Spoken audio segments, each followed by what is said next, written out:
Alrighty, thank you for tuning in to Heavenly Sent People.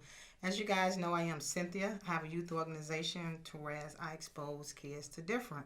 I'm excited because I now just partner with the local library to do like a after school drop in learning center type thing, and so I got a awesome curriculum lined up, and it's a great opportunity because most kids don't go to the library, and with COVID, I guess opening up or shutting down or however you want to put it, it's a great opportunity for them to go in and explore the different libraries, and then with all the resources that the library got, like shared aquarium passes, Brookfield Zoo passes. This one has fishing rods, so on and so forth. So I'm excited about that. If you guys want information about that, you can look on Heavenly Sent Youth Facebook page and get information about that.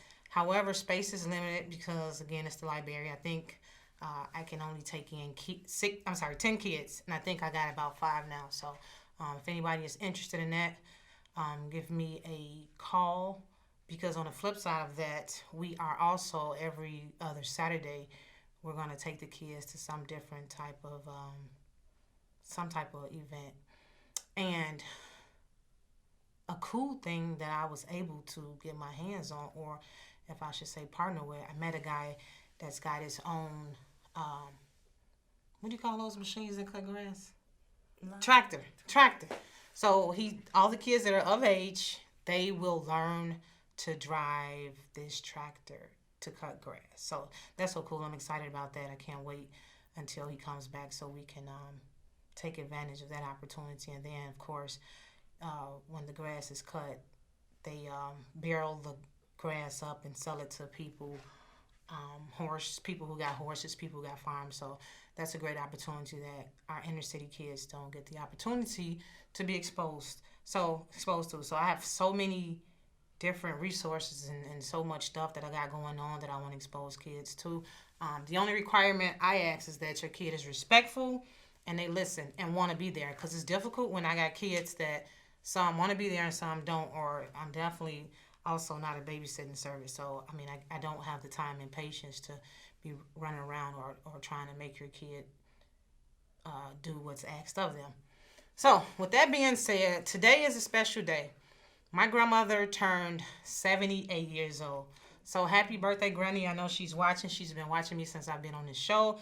My grandmother's full of energy. And anybody know her, my grandmother loves wrestling. That's pretty much the only way I can get her out of the house. I was just telling Shana this and didn't know that her husband enjoyed wrestling. My granny watches wrestling every single day, whether it's in Spanish, French, whatever. I go over there, she hollering, and I know wrestling.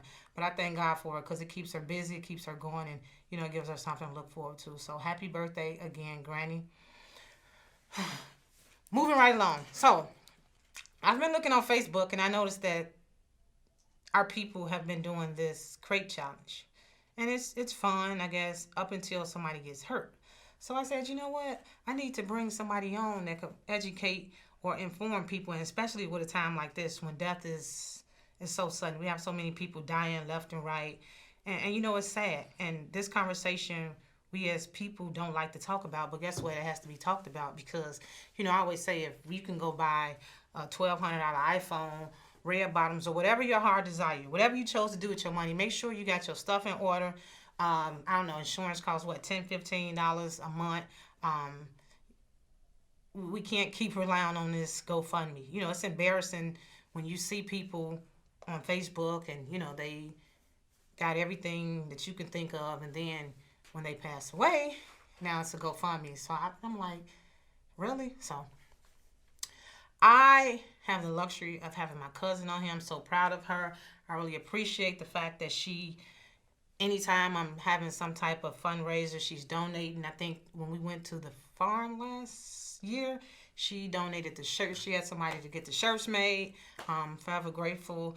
Anytime we doing I'm asking for some monetary assistance, she's calling me like, I'm sending it to you. So I appreciate her. I always tell people, you always reach for the people that reach for you. You never know who you're going to need. And so the people that's reaching for you, y'all got to reach back because don't nobody owe you nothing. And even the kids, I tell them also, you guys got to be grateful for what you have. Don't nobody owe y'all nothing. Her daughter is a part of our program. It's funny because I call her Zaraya, and I guess that's not her name, but I've been calling her that for so long to whereas that's all I know. So I'm gonna let Shana introduce herself, tell her what she got going on, what she doing, how you guys can be a part, and there you go. Hello, everyone. My name is Shana. I'm from the west side of Chicago. I currently am a life insurance agent. I've been doing life insurance for about 3 years now. It is really dear to my heart in regards to bringing wealth back into the community as well as educating our community in regards to the benefits of life insurance. Life insurance can do so much more than just bury someone. There are other things that life insurance can do that you may not be privy to that information or know about that information. So my goal is to go out to the community and educate my community on the importance of life insurance, how effective it is, and how that it's not expensive as you think it is. So, cousin, is there any kind of way y'all can put together like some crate insurance? Because I see what's going on, and oh my goodness, I've seen people that broke their leg and just you know, um, it's funny. But on a serious note, what's an exaggerated figure? Can you give us some exaggerating figures on life insurance? And I got a couple questions too that I needed to ask you. Okay, so life insurance, when you think of life insurance, people think of it as so expensive. It's actually more affordable than you think it is. Life insurance can run anywhere between, on the low end, maybe 12, Wow. $13 a month, to the high end. It just is based upon what your needs are, what you can afford, and what are you looking to do with the life insurance. So outside of you said it can do so much more for you. Can you elaborate on that? Sure. So, outside of just burying someone, the money that you receive once a loved one pass away, you can send the children away to college. You can buy their first cars. I see a lot now that people are big into Sweet 16 parties. You can sponsor a Sweet 16 party. You can be a first time home buyer. You can use it for investments. You can use it to save. You can use it to fund a marriage. You can use it for so much more than to just bury a loved one if you do it correctly. Is it true that you can borrow from your a policy? Yes, it is. So there are two different types of, well, there are more than two different types, but predominantly there are two types of insurance. One is cash value insurance, and one is term insurance. And when you think about borrowing from your life insurance policy, that is considered cash value. So what's the term? It's a whole life policy. So a whole life policy is predominantly what you can borrow from. So when you think of borrowing from your money, and if someone say I have a life insurance policy that I can borrow from, they're talking about a whole life policy. Now, do you have to pay that back, or is there a percentage on it? How does that work? Absolutely. The key word is borrow.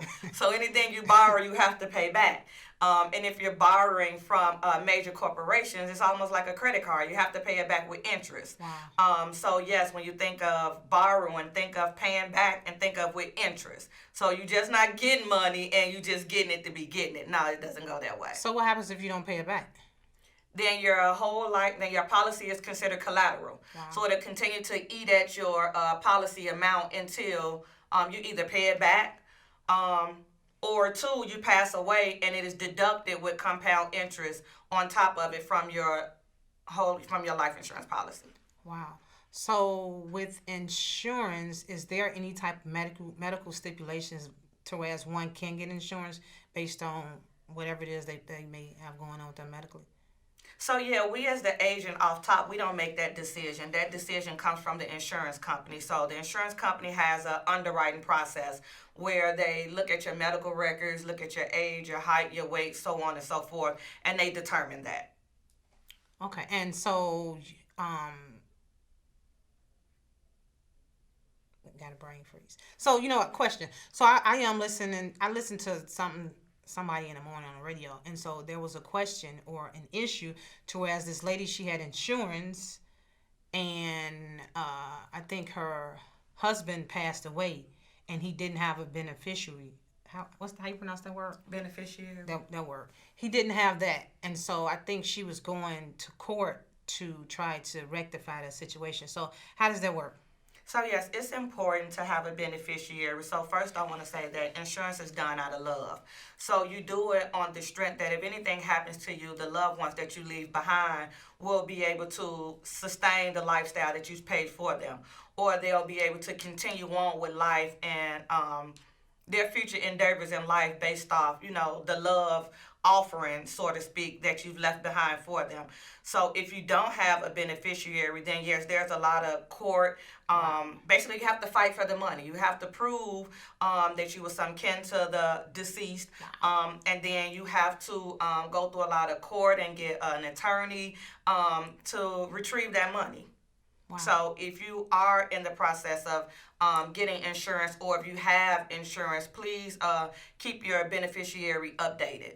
I like that. So how does insurance work with jobs? Because like even for my job, we have an insurance policy that they take out my check. I signed up. I don't know how much they take. However, I know that it's there. So how does that work?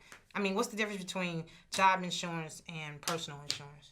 Okay, so job insurance is pretty much group insurance. Your job pretty much gets a discount for providing insurance for all the employees.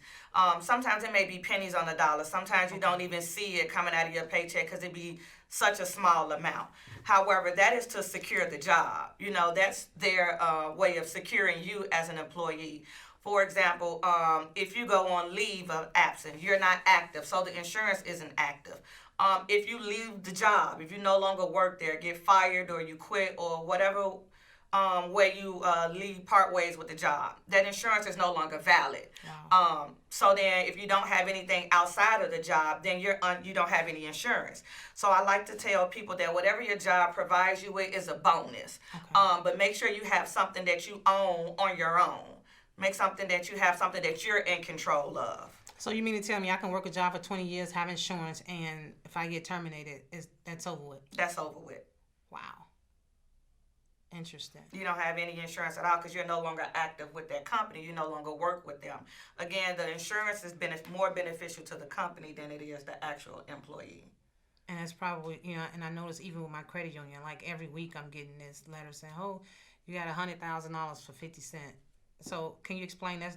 Can you explain that to people? Because I'm sure I'm not the only person that get those that junk mail is what I call it. Again, so it's almost like group insurance as well. Like okay. If you leave that part ways with that credit union and you no longer bank with them anymore, you don't have them anymore. You don't have that insurance anymore. So what made you decide to be an insurance agent? Why was that important, or why did you go to it? I mean, what was your drive for that? Well, I'm good with numbers. I always like the number. I'm big on financing and money and numbers. I've always loved math as my favorite subject. So having that love for numbers and math, and then also growing up, we had a dear friend of our family that was an insurance agent. And he always came to the house and mom sat at the table, gave money and signed a card, and he was gone. So as a young child, I synced it, but I didn't understand the benefits of what it was actually doing until I got older in life and I started watching, believe it or not, HGTV, where they rehab homes and things like that. And you see people who don't look like us that are, servers or waiters or so on and so forth, and they're buying like $500,000 homes or $1 million homes and so on and so forth. And I'm thinking like, okay, I know they ain't making all this money, you know what I'm saying, being a waiter or bussing tables, so how are they able to afford these type of homes? So if you watch to the end, if you get into it, they'll tell you, well, someone passed away and left them an inheritance. Someone left them insurance money and they sat on it and invested it, and this is how they were able to buy homes or go to college or buy cars. So I figured like, wow, if they're using life insurance or inheritance to that advantage, what could we do in our community with that? Fast forward, we're dying at an alarming rate. We're, if it's not health diseases, underlying health conditions is police brutality, or it's just black on black crimes, or whatever the case may be. We are passing away at an alarming rate, and as soon as we pass away, we have GoFundMe's, and then People are cooking dinners or doing fundraisers or begging for money. That's true. And I was like, well, what if, if we utilize life insurance in a way that other ethnicities are utilizing life insurance? What could that possibly do to the families? What could that do to the community? So my niche for numbers, seeing the importance of life insurance growing up, but more importantly, seeing how it's impacting our community and families around the globe as we got older, it just made sense to just combine all of them together. So with COVID happening, how does that look? I guess for an individual that's considering insurance, or maybe I should say, if a person previously had COVID, will that affect their policy, or how does that tie into, or what? Talk about that. So before COVID, that wasn't a question that was being asked. So due to the publicity of COVID and how people are passing away and how it's being, pushed and being more openly discussed, businesses catch on to it. So now that is a question. Insurance company asks now, do you have COVID? Have you had COVID? You know, in the last couple of days, have you been exposed to it, or so on and so forth? And again, it's a question that's on there. You ask the question honestly, but at the end of the day, the insurance company has the last say so in regards to whether they want to insure you or not, based off the questions that you um, answer. So, in other words, anybody can get insurance regardless to whatever it is that's going on at some point. Sure, anyone can apply. I encourage everyone, regardless of what their health conditions is or current situation is, to apply. You never know what can happen. You Sure. never know.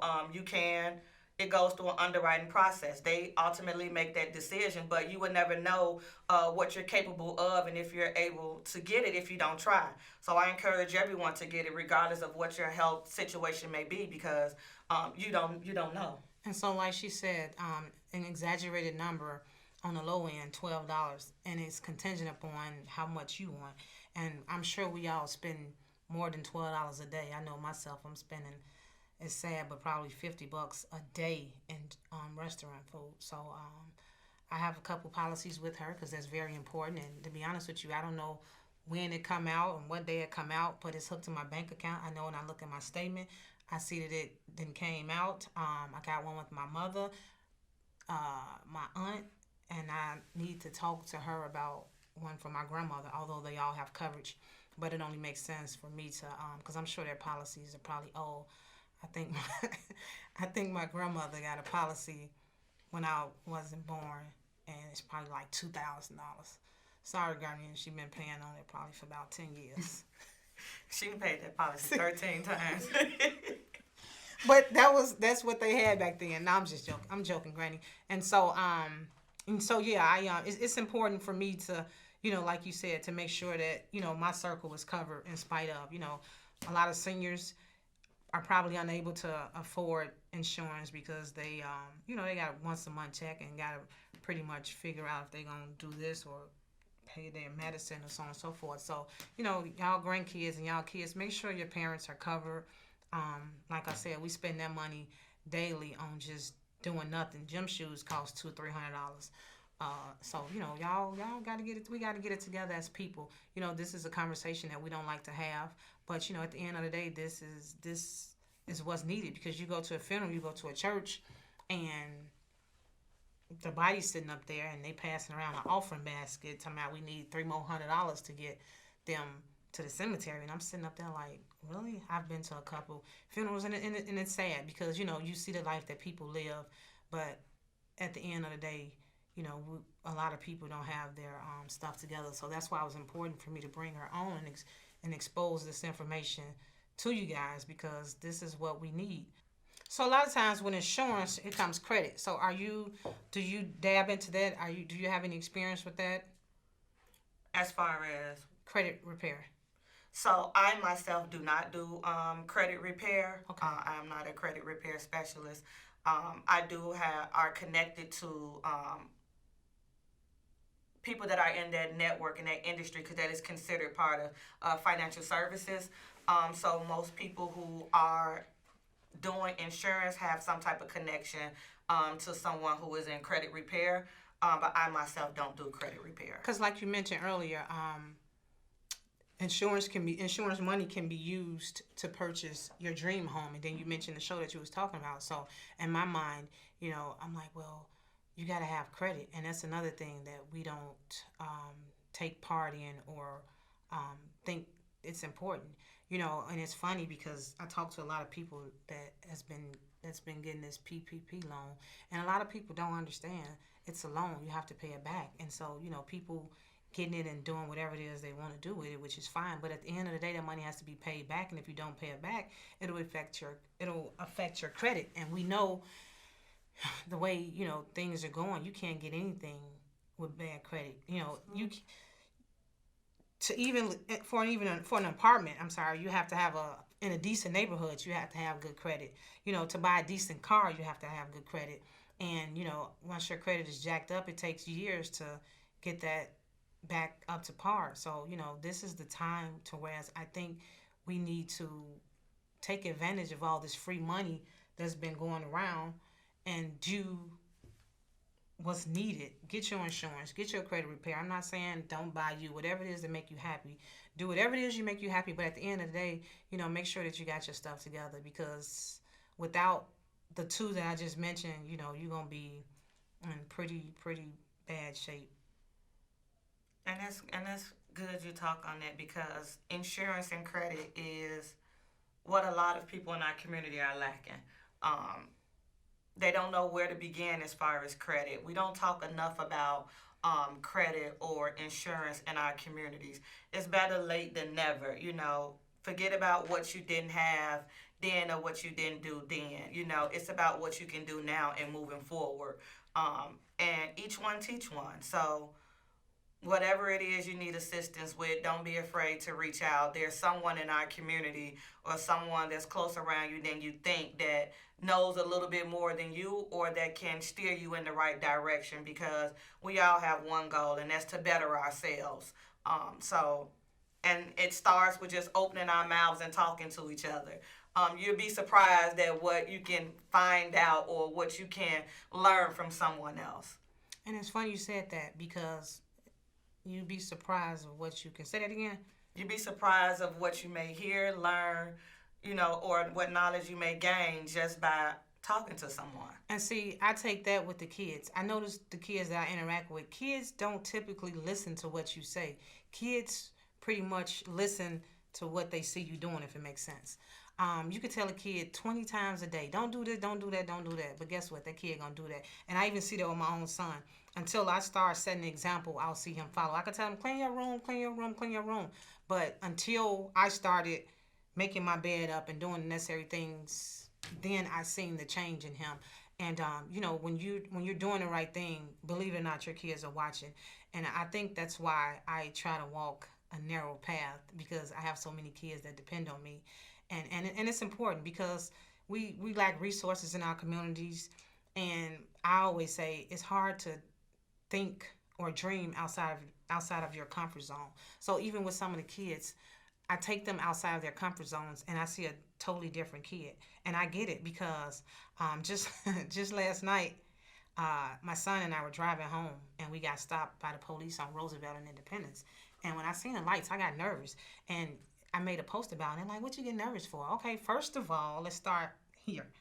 Um, we see what's happening in the community. You see, like she mentioned earlier, police brutality, and a couple cops just got killed, and you just never know. Cops nervous, they want to get home, and so he came to the car and told me that I wasn't supposed to have. I got like this plastic plate cover on my car.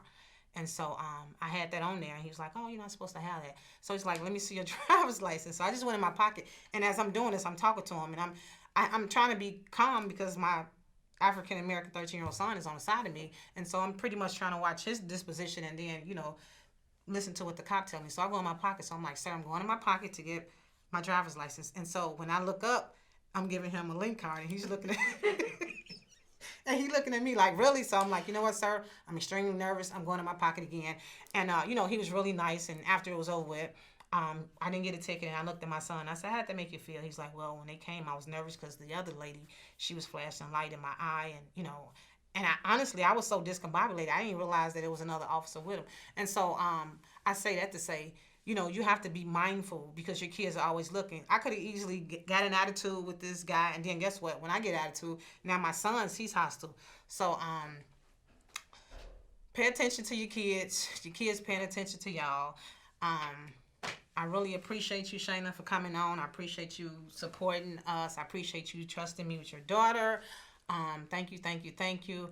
Um, Last but not least, I want to thank Can TV for giving us this platform. I thank my mom, my aunt, all those that believe in me. And of course, I thank God for being ahead of my life. Anybody you want to give a shout out to? I want to say thank you for having me. I appreciate the platform and being able to be here and speak to the community in regards to insurance. I want to say you're doing an awesome job Oh, thank you. with your organization and getting the kids outside of their comfort zone. They really, really need that. And that's about it. That's all I have Okay. to say. Until then, you guys, see us next week. Heavenly sent people. It's always something good and juicy. See you guys next week.